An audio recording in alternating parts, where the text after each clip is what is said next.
All right, this video is particularly for those Marvel tards, and well, I don't really see them, I don't experience them, but those DC Rabbit fans who think that just their own company is the greatest thing on sliced bread and nobody else is as good. This video here is about collaborations. In this case, you're looking at the DC Universe versus the Masters of the Universe. The comics themselves actually combined the two worlds in this comic. Okay, Clash of the Champions it was called. Then we have from IDW Publications, Transformers versus G.I. Joe. And again, both Transformers and G.I. Joe were once Marvel properties. Okay, so this is a very interesting clash. Again, this is shown in the comics. You can look at the date when this happened. It's right there, 2014.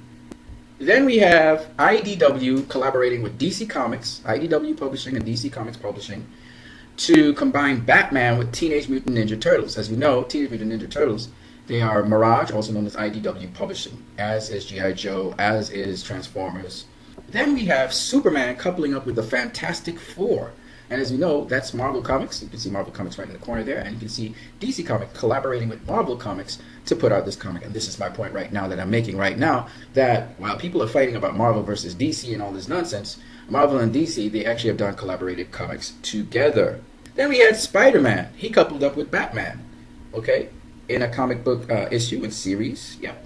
DC again coupling up with Marvel to produce this comic. So for those people who didn't know, and they think, oh, Marvel is the greatest thing on earth, the Marvel tards and so on. Guess what, guys? Superman coupled up with the Fantastic Four, Spider-Man coupled up with Batman, Batman coupling up with the Punisher, Batman coupling up with Captain America. All those comics are out there.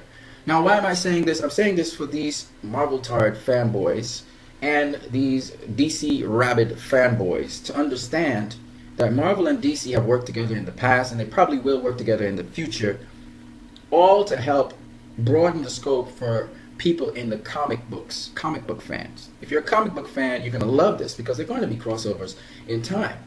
It's not only about DC and Marvel, it's about the comic book industry. DC's trying to reflect it in what we call graphic novels on the screen, okay? Graphic depiction, so it's a different way of storytelling.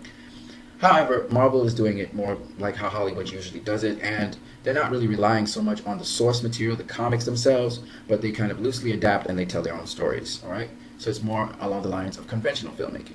My point anyway is this, that there is obviously a market for both, and we don't need to be biased, we don't need to hate on DC, the DCEU, and try and destroy it just because it's coming up with something different. All right, and I will elaborate on certain things that Marvel tards in the industry have been saying, which actually are the inverse. The inverse is true, and I'm going to highlight it and show you guys just how much the DCEU has to offer, and you haven't seen anything yet. You guys have a great one.